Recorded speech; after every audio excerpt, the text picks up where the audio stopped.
right. Welcome to today's episode of Tomorrow's Leader, where we dive deep on all things leader related to leading yourself and leading other people. And today is going to be a different but incredible episode because we're talking to a comedic master, Dusty Slay, who I know we got a lot of fans out there. We're doing this in a live studio setting environment. One of the first times I've done this. So studio, let's hear it from you. All right. We got all Dusty fans in the back here. So Dusty, man, thanks for joining us. Hey, thanks for having me. I'm pumped to be here. Good, man. I know it. You are in high demand. I see you like all over the place and traveling the country. Where are you now? Tell everybody. I'm in Chattanooga, Tennessee this weekend. Awesome. So you got a big tour going on. I posted on Instagram, right? You're all over the place in the next few months, right? Oh yeah. I'm ready to go. So whenever I can get booked up, I'm ready to go. Awesome, man. My calendar grows every day. Nice. We're well into 2021 with dates. Yeah, that's awesome. Seriously. Yeah. So when did you start getting back into it? Because I know obviously for those of it, some people are listening to this down the road, but we're in the middle of COVID here, hopefully at the end of it. But were you not going to, obviously you weren't doing comedy shows for a while. Were you doing it like virtually or what? Well, no, I hate virtual comedy, and I'll do it if I have to, but I hate it because the fun of comedy is being in the room, being in the environment, it's like comedy's scary, right? So you're on a stage, you're in front of people. What's scary about being behind your computer, So, and the scary part and the payoff is always when it goes well, right? It's the I don't know the right terminology, but it's like a ratio of this could go terrible versus how it feels when it goes well. You know what I mean? Yeah, a little fear factor.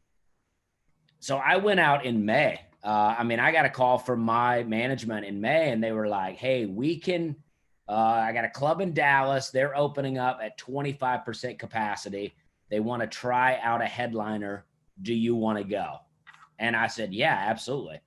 And I think I was I don't know of any other headliner in the country at that time. There were some other places doing comedy, but I don't know of any other headliners doing comedy on that date in May.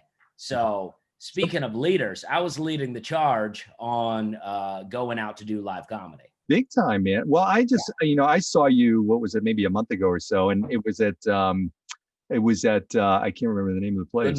Good Nights, yeah. Yes. So and there weren't a lot of people. I mean, there were probably 10 of us in there. I don't know, something like that, maybe 12. What night were you there? You're like a Thursday? It was a Thursday, yeah. Yeah, that was the weakest night, but yeah. Yeah, which is rare, but I'm thinking, like, first of all, you rocked it. I just laughed nonstop for the entire hour. My face was hurting.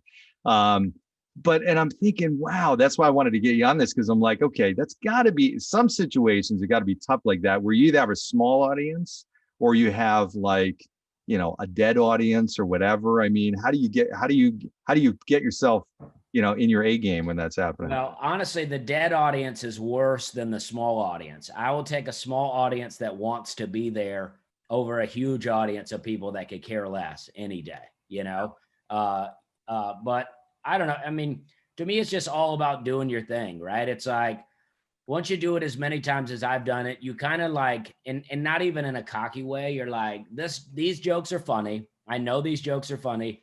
If this audience doesn't like them, I don't know why, but that's not my problem, right?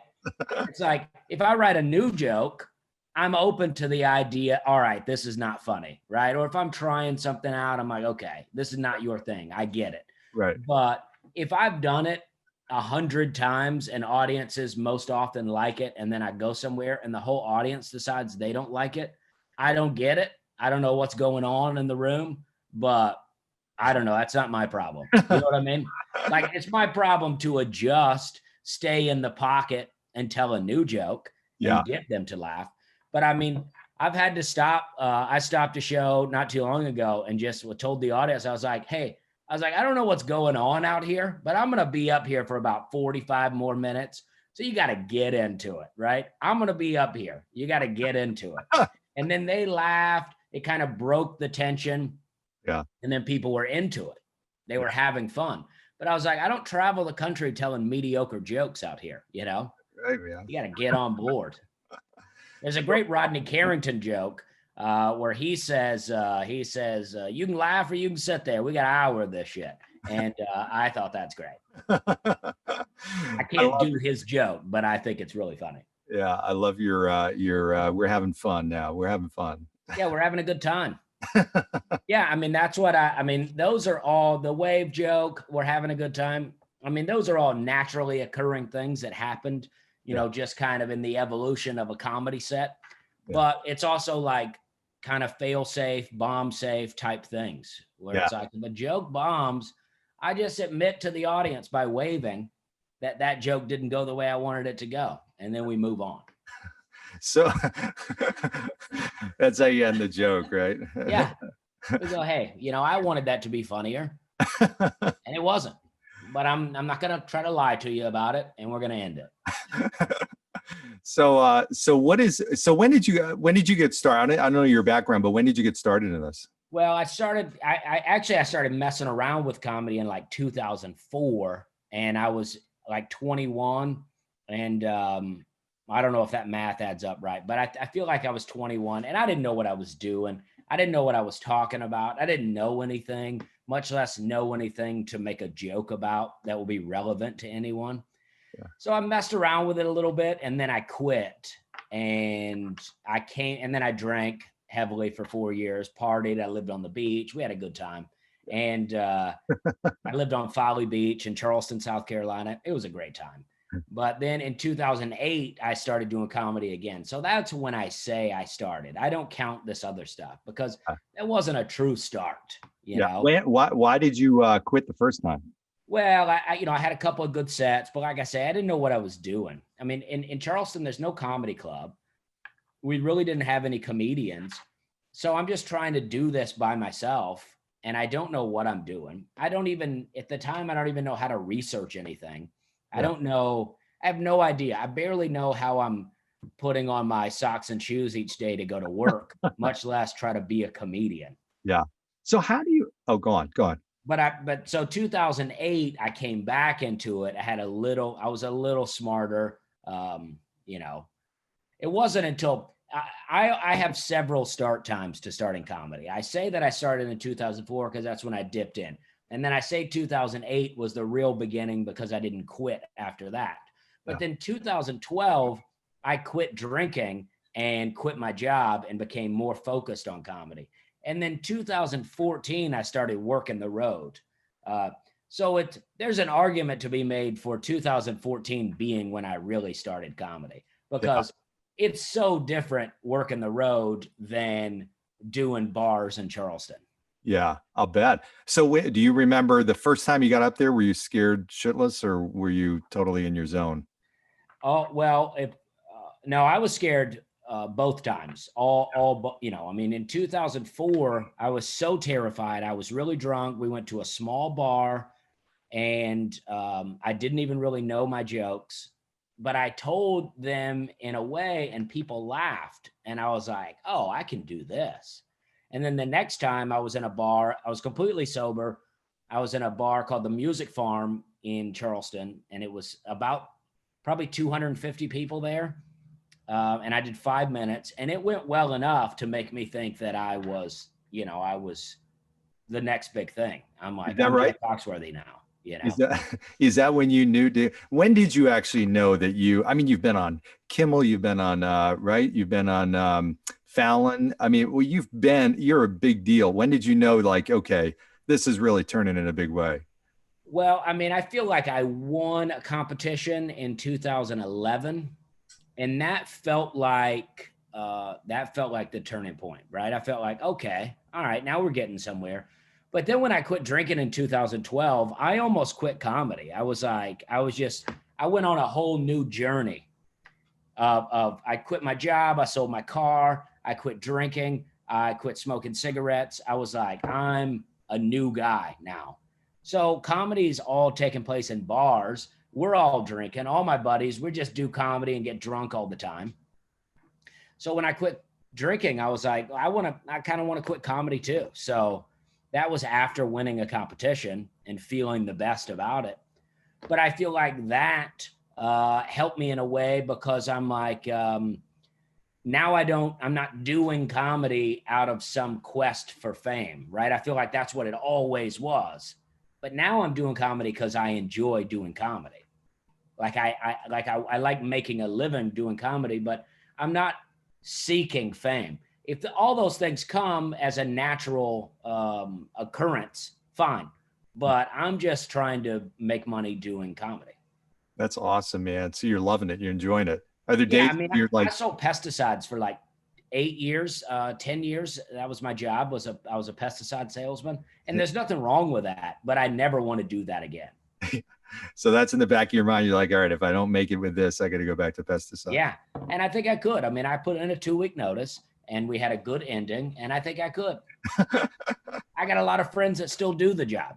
I got nothing against it, but I did not like it. Yeah, I gotcha. So so are there days though? I mean, there's got to be days where you're like, okay, you've got a show, you just don't feel like it, doing it or whatever. I mean, does that happen a lot? Or are you always ready to get up there and do your Yeah, thing? I mean, almost every day. Almost every day, I'm like in my hotel. My wife calls it a malaise. She says, I don't even know fully what the word means, but it's like every day, about an hour or two before the show, it's almost like my body shuts down in a weird way. I like to think that my body is lowering to conserve energy because I'm about to ramp it up. But yeah, I mean, I'm in my hotel and I'm like, I don't want to do the show tonight. But the moment I walk into the club, I get in the environment, the energy starts to pick up. I start feeling the vibes and I get into it and I'm ready to go. That's awesome, man. Do you get recognized a lot when you're walking around and stuff? Yeah, fair amount. I mean, not a ton, but yeah, fair amount. I mean, depending on where I'm at. I had a Comedy Central video. It's at like 3.5 million views on YouTube, and I got recognized a lot right when that came out. When was that? I think that was last year. I've really lost track of time now. I don't even know what's going on because we've had 6 months of weirdness. Yeah. But I want to say I did that in 2019. That's cool. Was it a whole show or was it just a little snippet? It's a 7-minute. Yeah. Actually, I was planning to do the Tonight Show for the second time, so I had a set ready. And then I got this Comedy Central thing, and they said it was just for the internet. So I thought, well, this won't be that big of a deal, so I'll just kind of throw some jokes together. And then it ended up being the thing with the most amount of views. Now, I like the jokes that I did, but had I known it would get 3.5 million views, I might have structured it a bit differently. Yeah. Wow. That's awesome, man. Yeah. The things that you don't expect to get the most, exposure and stuff do. That's awesome.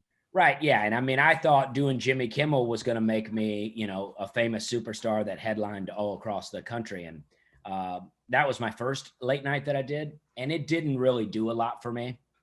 I mean, that's not Jimmy Kimmel's fault or his show's fault, but it didn't do a lot for me. But the Tonight Show, actually doing the Tonight Show the first time, really took off for me. That really helped my career in a big way. So how did you get the Kimmel show? That was your first big thing. How did you get that? Well, I mean, I just been working the road, right? I think a thing that happened for me and I just like to try to make connections, right? So since your podcast is a leadership podcast, right? Everybody that I was doing comedy with in Charleston, they moved to different places, right? They moved to New York, LA, Chicago, and I moved to Nashville, right? The most unlikely of places to move to do comedy. But the reason that I moved there was because I had talked to a few people, and you can work the road in Nashville. There's so many cities that you can hit in just a few hours of driving, right? We have Atlanta, Birmingham, Huntsville, Louisville, Lexington, Indianapolis, Atlanta, all within 4 hours. So Chattanooga is 2 hours. So my goal was to start working the road and become a comedian while being a comedian, as opposed to moving to New York and working a job while doing open mics. You know what I mean? Yeah. Does that make sense? Yeah. Yeah. So the industry people are always in New York, LA, Chicago, so they don't see the Nashville comics. So I got to work the road for several years without being in front of these people. So I got to know negative first impressions, right? So I got to become a good comic. And then I submitted to this comedy festival in Portland, Oregon, Bridgetown Comedy Festival. I got in. They sent my video out to a couple of people. I auditioned for Just for Laughs, which is the comedy festival in Montreal.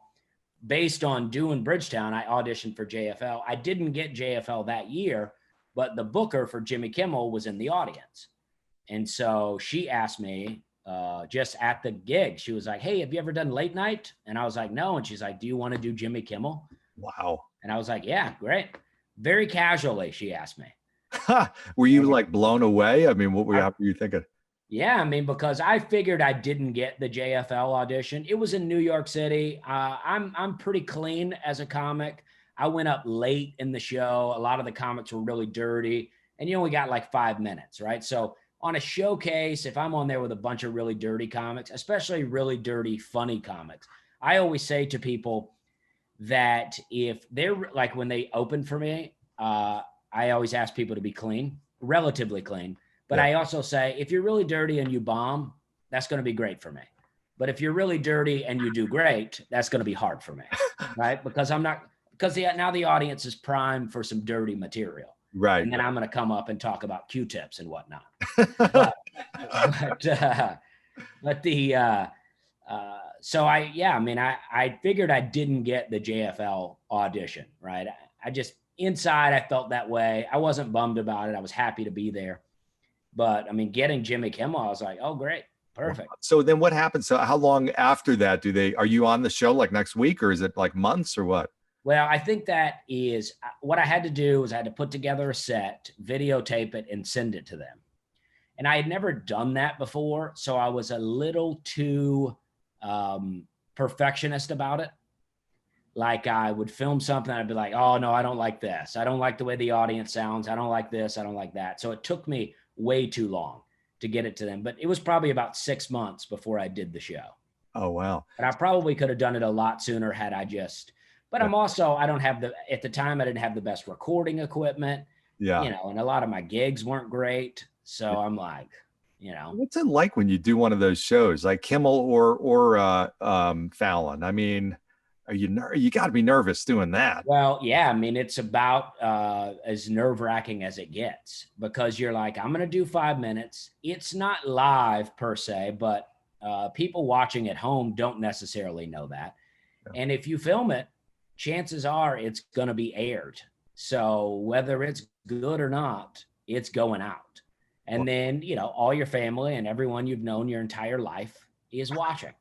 And so it's like, yeah, I mean, it's like, and it's just like, for me, it's like, you know, I could do 6 shows in a weekend and 5 of them could be the best shows I've ever done in my life. And one of them could be terrible. Yeah. And you don't know when that terrible audience is going to find you. Right. So you just hope it's not the night you do late night. Oh my God. So what happens? You do the stand up and then are you sitting down talking to the Jimmys? I never did any of that. I never sat down and talked to them. Yeah. But yeah, I mean, it's like you go on. I mean, Jimmy Kimmel was a weird setup and I had no idea. I was told to, you know, when practicing a set, I was told that, say I'm doing a 30-minute set at a comedy club and I want to practice my 5 minutes, then I would do, you know, maybe about 10 and then take a little pause and then do my 5 minutes and then go back into the rest of my set, because I was told the audience will be really hot. And so, you know, you just want to come out ready for a hot audience. Well, the way Jimmy Kimmel was doing his thing at the time, he had, I think the night I was there, it was like Guillermo del Toro, the director, The Rock, you know, Dwayne Johnson was on the show, right? So the audience sees those people, and then they stand up the audience and move them into a different room for stand-up comedy. Now, it's set up like a comedy club. It's a nice room, but there's no comic before me. There's no warm-up guy. They just, I just come right out to basically a cold audience where half are seated, half are standing. They're crammed into a little spot. Wow. And then I come out and do 5 minutes. So the audience was not hot. And I had never opened with these jokes before. So if you watch that Jimmy Kimmel set, it gets better as I go along because I'm warming them up. but my first joke doesn't land the way that I'm used to it landing. I mean, when I'm doing that set, when I'm doing a comedy club with that Jimmy Kimmel set and I hit that about 10 or 15 minutes into the show, it crushes. Every joke crushes. It's amazing. It's a lot of fun. Yeah. But on that show, I did that first joke that I'm used to crushing every time, and I get basically nothing. I'm like, oh no. And the nerves rise even more, you know? Yeah. But with the Tonight Show, when I found out I was doing that with this Jimmy Kimmel thing in mind, I prepared a different way. So then all of my shows, I would open with that 5 minutes so that I knew how it would sound coming out of the gate with that joke. Oh yeah. So I remember doing a weekend in Rochester, Minnesota, and I would open with that 5 minutes and I would crush like the place. And then the rest of the other 40 or 50 minutes that I did on stage would be kind of mediocre because it was hard for me to follow my own Tonight Show set. That's amazing, man. So when you're there, do you interact? So you do your set and then that's it, or are you interacting? Like, did you meet The Rock? Did you meet, those guys? I didn't meet The Rock. I was in the room with him, but I was so concerned about what I was about to do that in that moment, I could care less about meeting The Rock. I was like, as much as I'm a wrestling fan, but I'm like, no, I got a thing to do, Wow. And so that first joke does not go well. I mean, you're panicked. Are you like, but you get yourself into it and you do great, right? I mean, in preparing that thing, I do those jokes so many times that I could probably get hit in the head and still do those off muscle memory. So do you ever get in a set? And I mean, when you performed, when I saw you, it's an hour. I mean, do you ever forget do you ever go blank and forget? How do you remember all that? Well, I got, basically I wish I had a set list around here, but I got, I try to write out a set list. Like I go, this is basically what I want to do.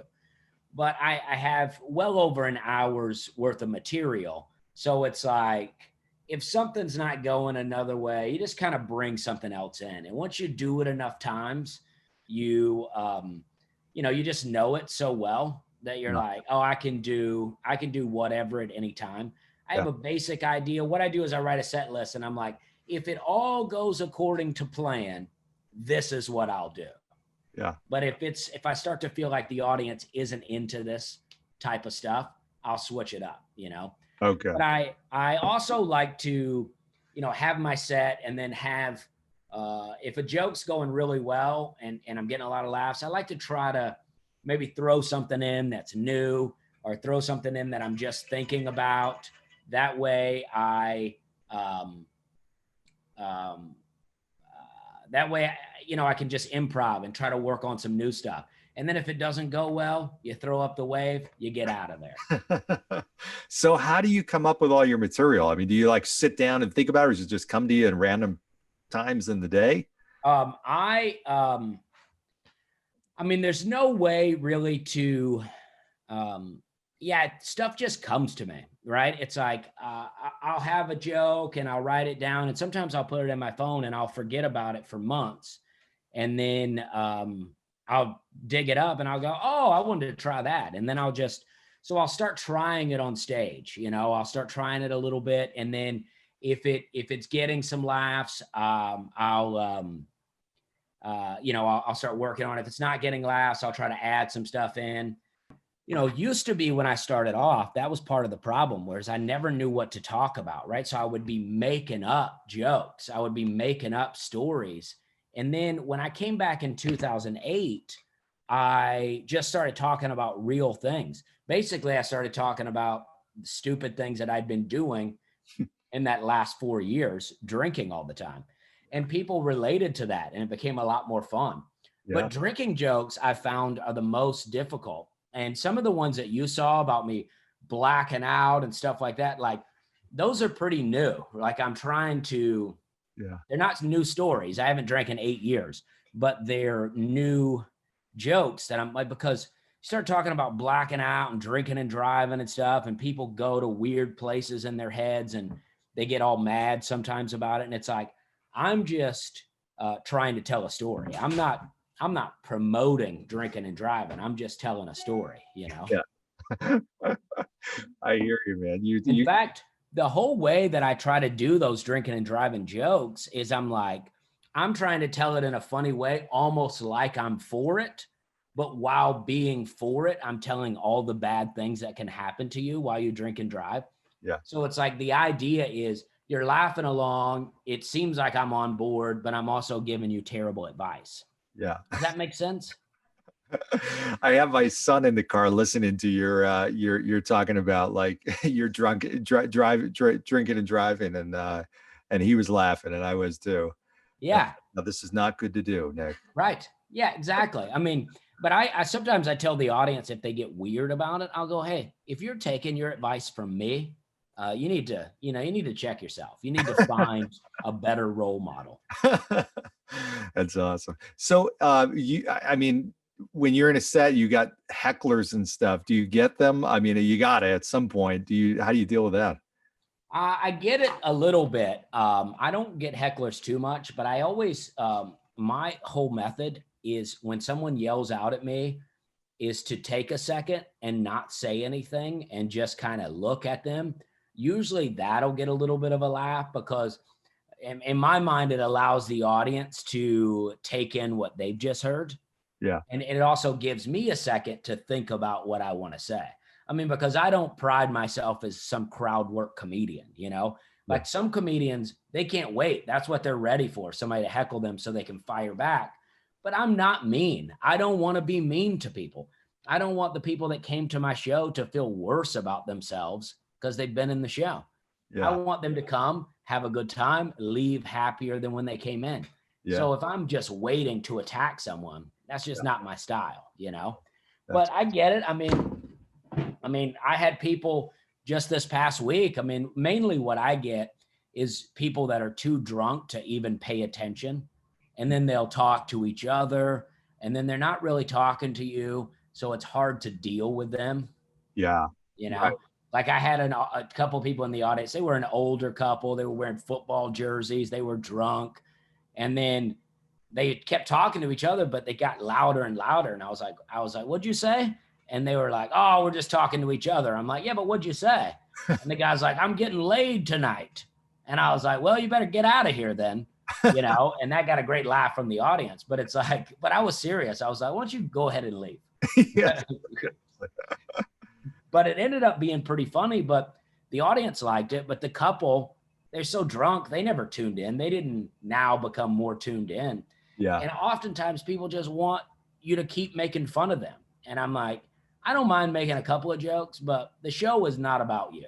You know what I mean? Right. Yeah. There's some people that just want it. They want the spotlight. They want to be the funny guy. Yeah.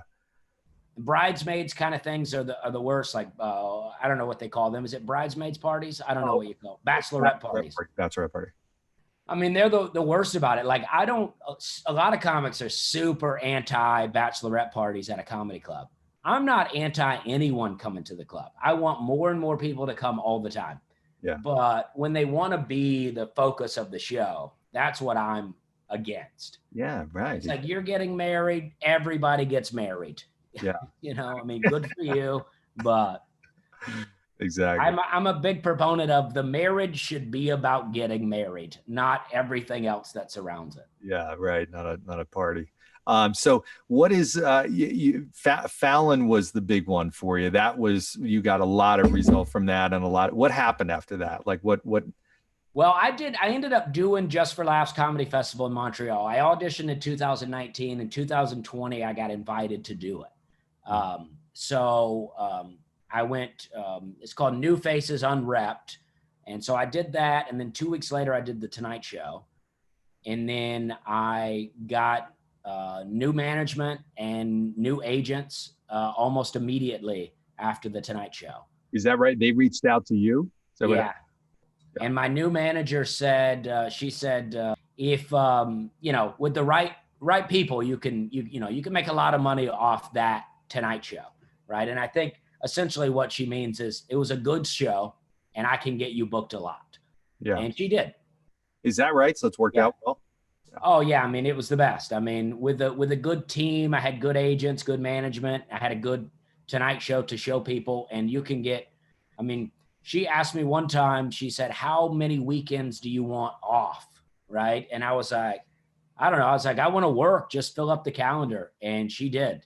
And I mean, I was prior to the shutdown. I mean, I was working to death, and So honestly loving it you're on the road every week. every week. Yeah.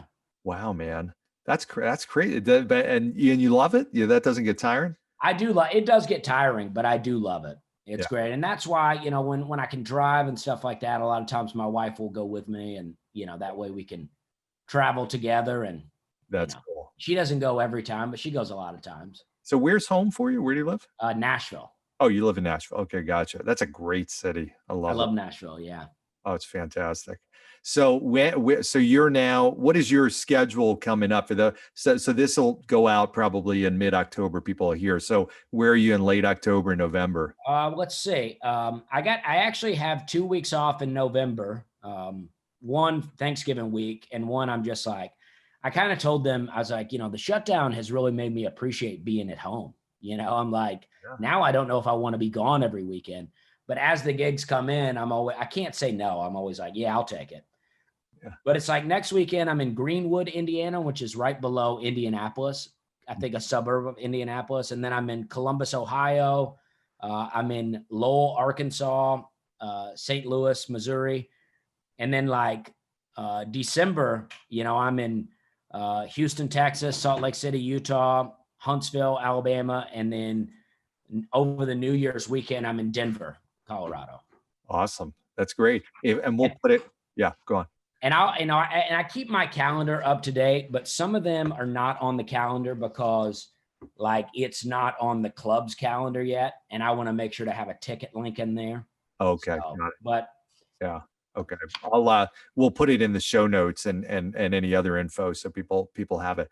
So, so what is the ultimate goal? I mean, what do you see like 3 years, 5 years down the road? What do you see yourself doing? I don't know. I mean, I never really think about stuff like that. I don't really think about the end goal. I mean, I like doing this. I mean, I think the idea is the venue gets bigger or you sell out and you make more money ultimately. And I mean, I'm not all about the money, but it's like, money is security, right? So it's like that's how I see it. Yeah. It's not like I'm looking to drive a fancy car or wear fancy clothes, but just the financial security basically.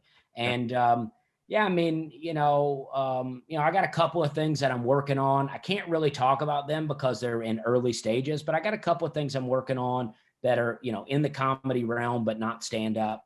And, I just think that I just kind of want to see where it goes. Yeah. But I think ultimately the goal is always to end up playing theaters and stuff like that. But Yeah. that's the goal. And money wise, that makes more sense. But I love comedy clubs. What about TV or movies, sitcoms, anything like that?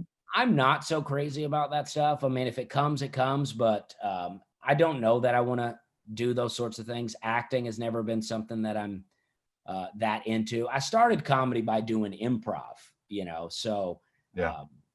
so I've done a little bit of that stuff. Yeah. Do you still do that at all? No, I don't know. There's not really Nashville. We have a little bit of improv, but it's not the kind of improv I did in Charleston.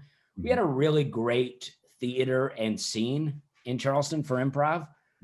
And I love doing it there, but it's not really the same in Nashville. We have, they're doing their own thing and it's good, but it's not the kind of improv I like to do. There's a great improv theater up in Boston that I used to go to all the time, which is amazing. Small, intimate. It was just. Oh yeah.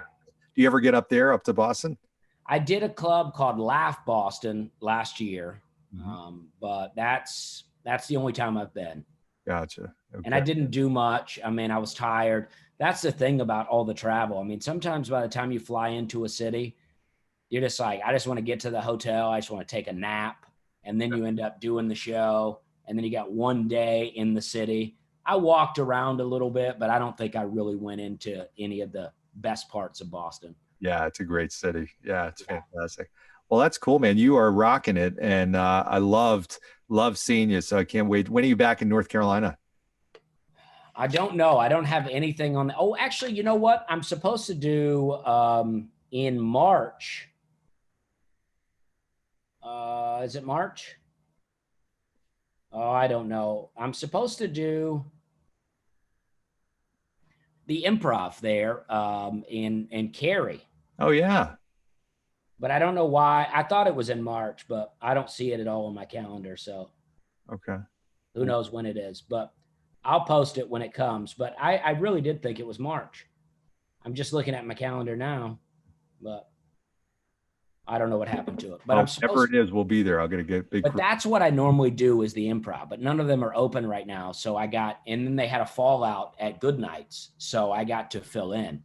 And I like Good Nights. And that's the shame about, with comedy clubs, and it's understandable, but it's like if you headline one club in the city, they don't want you to do the other club. So, and that's like that all over the country. It's Oh, so it's oh, okay. so it's like, and the shame is I like the improv in Raleigh and I like Good Nights. Yeah. So I want to, so it really worked out great for me this year because I got to do Good Nights, but Yeah. then I also get to do the improv. So is that part of kind of the agreement when they bring you out, when they book you, is they say, hey, you can't do the other place, or is it more of a implied No, thing? it's pretty much like that, but I mean, it's like that all over the country, every city, no matter the club. They're like, and I think it's more of like, we're investing in you. Yeah. So don't take what we've invested and give it to the other club. Yeah. Yeah. I get it. So I get it too. It's a shame because I'd like to do all the clubs because the thing about it is like the Improv in Cary is this really nice, fancy club. It's almost like a theater. Right. And then Raleigh is like the old school kind of a little more of a grungy club. And I like doing them both. You know what I mean? I love the idea that I'm in the theater, but I also like the smaller, tight clubs like that, Yeah, yeah, definitely. Well, I love that where I saw you was fantastic. It's a nice intimate kind of, or at least that night it was pretty intimate. Yeah. And I don't mean grungy in a bad way. I mean, it's just an old club. It's been around a long time. Yeah, yeah, definitely. Did you ever perform at like just absolute shitholes or places that the mic didn't work or you have all kinds of problems like yeah. I mean, coming up, prior to having management and agents, I booked all my own stuff and I would go anywhere and everywhere. I did a show, I think in Winston-Salem, North Carolina, where we were on the stage. There's no stage. It was a tiny bar. You stood on the bar and did comedy in there. I actually had a lot of fun in there, but yeah, I do some of the grungiest places. Actually, I did Jimmy Kimmel, and then they showed that, like I recorded it in late December 2018, and then, or maybe 17, I don't know, it doesn't matter, but I did it in December and then it aired in January. So I filmed Jimmy Kimmel and then flew back to North Carolina. I think it was Raleigh actually. And I did a show in a bar. So I had just taped Jimmy Kimmel. And then the next night I was in a bar in North Carolina and no one came. One audience member came and the rest of people were comics. No one knew I had just done Jimmy Kimmel. But that's how comedy keeps you humble, right? It's like 1 minute you're like, I'm doing late night. The next night doing comedy for no fans. So wait a second. Did you literally so what do you do? Do you still do the show? Yeah, I did like probably 45 minutes in front of the comics. And you just that's awesome. But that's what makes you good. That's what makes you good at comedy is being able to do any and every kind of environment. What is that community like? Do other comics do you support each other? Do you give each other feedback? Do you know each other? Yeah, it depends on it just depends. It's city by city. I think for the most part, comedy is a cool community where people get along and they support each other, but there's always a little drama in a scene. Yeah. So does it get cutthroat sometimes? And a little bit, but I always tell people I have a podcast that I do too that I call the We're Having a Good Time podcast, and I always kind of talk to people because I think that so much of doing comedy and maybe so much of life is just being nice to people and also like being good at whatever you're trying to do. Mm-hmm. Right. So if it's comedy, I always say, be funny and be nice. Yeah. If you do those two things, you're going to be fine. That's awesome, man. Good words of wisdom. Yeah. Yeah, I mean, and I just think it's yeah, and I think, I mean, I like that your podcast is a leadership type podcast because, you know, a lot of people would have said to me, don't, if you want to be successful at comedy, I mean, don't go to Nashville, go to one of the big cities. But I was like, no, I want to do it this way. I want to do it my own way. And I think if you're doing it your own way and you're working hard, Mhm. things will work out. Yeah. Well, that's what, it's about, and that's why one of the reasons I wanted to have you on, because, it's self-leadership, and you've led yourself, your own life, in a really, really cool way. And you do something that scares the, crap out of everybody. I mean, nobody, so few people have the guts to get on a stage, let alone get on a stage and try to make people laugh and have the risk of not being able to do it. I mean, that's pretty, that's Yeah, I mean, comedy is terrifying in the beginning. I mean, once you build up enough jokes to where you're like, you can get the kind of attitude that I was saying before, where if you tell these jokes and the audience doesn't laugh, you're like, well, I know this joke's funny, so I don't know what's going on out here. Once you get there, it's a bit easier, but you always got to write new jokes. It never gets easier to write new jokes. yeah. You find your own process that works for you, but that doesn't mean it gets easier. You can just surround that new joke with old, tried and true jokes. So, you could go like this and then it dips and then you bring it back Right up. back up, yeah. But it's like, throughout my life, it's like I moved from my hometown. People were like, oh, I wouldn't move from here. And then I moved, and then I took a job selling pesticides where I had a salary and health insurance and a car allowance. And people were like, oh, I wouldn't quit the job. And people were like, oh, I wouldn't quit drinking. And people were like, oh, I wouldn't move to Nashville. And yet I did all those things, and it worked out anyway. So That's awesome, man. And that's the thing, most people, and it's truth. Most people don't want to see other people do things that they wouldn't do. And that, most people aren't willing to take a risk. You took a risk, you did what you're passionate about, and you got a phenomenal career that's, going in great places. So that's awesome. yeah. And who knows? That's why I don't look too much into the future. Yeah. Who knows what tomorrow holds, that I may come down some path that is not at all comedy. And I may go, you know what? I like this now. I'm going to do this. That's cool, I man. always tell people that it's like, just because you're doing something right now doesn't mean that has to be the thing that you do. Right.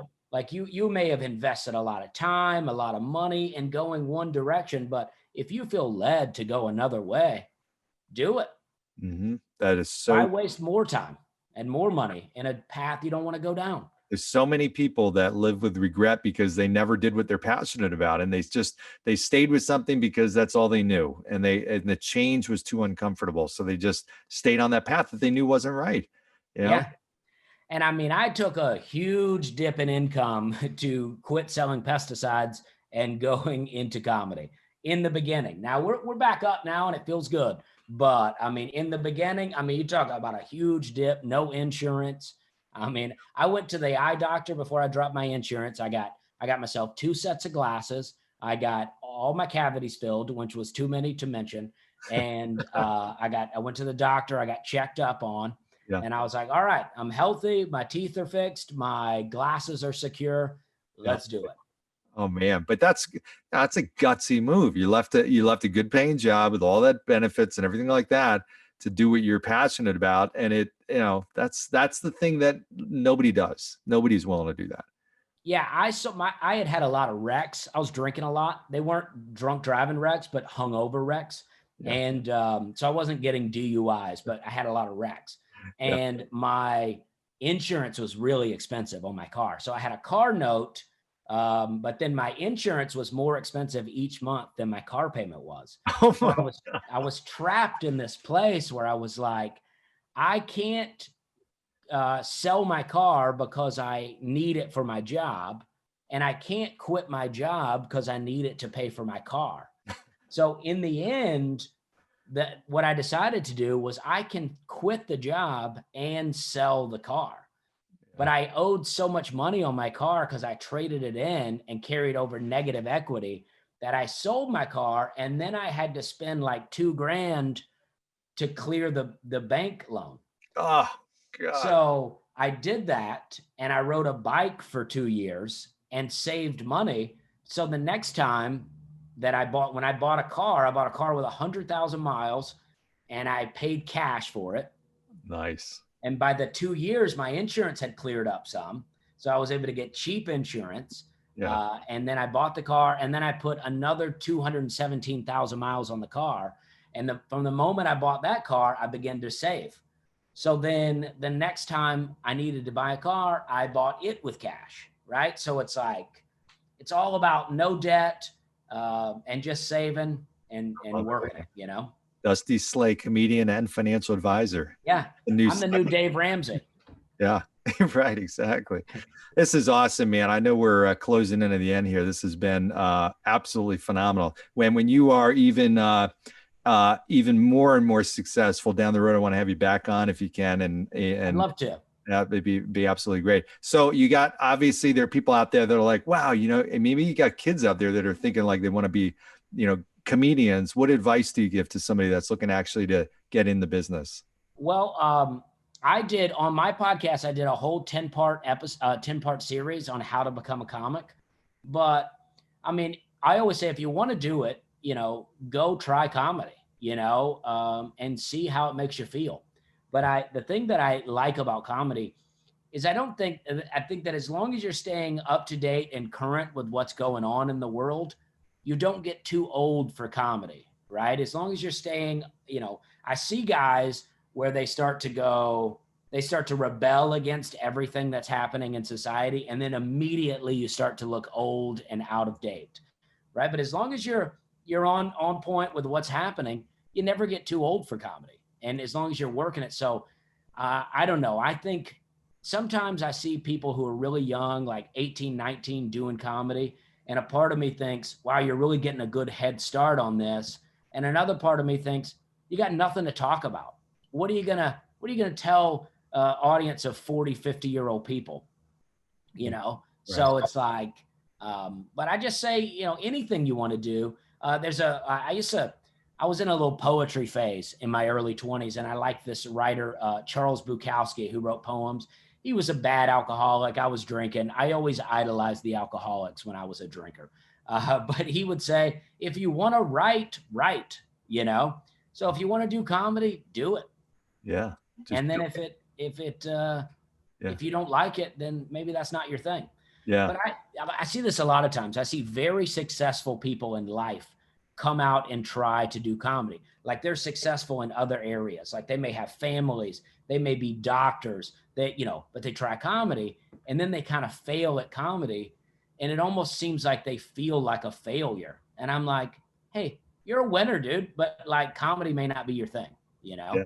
Yeah. It's a tough thing. I mean, it's like, you know, even the jokes, I mean, it's the delivery, it's everything. It's, you know, so, and you've nailed it on all fronts. So that's awesome, man. So how do people find out about you if they haven't listened to you before or watched you? How do they do it? Well, everything that I have is my name. It's at Dusty Slay in some form.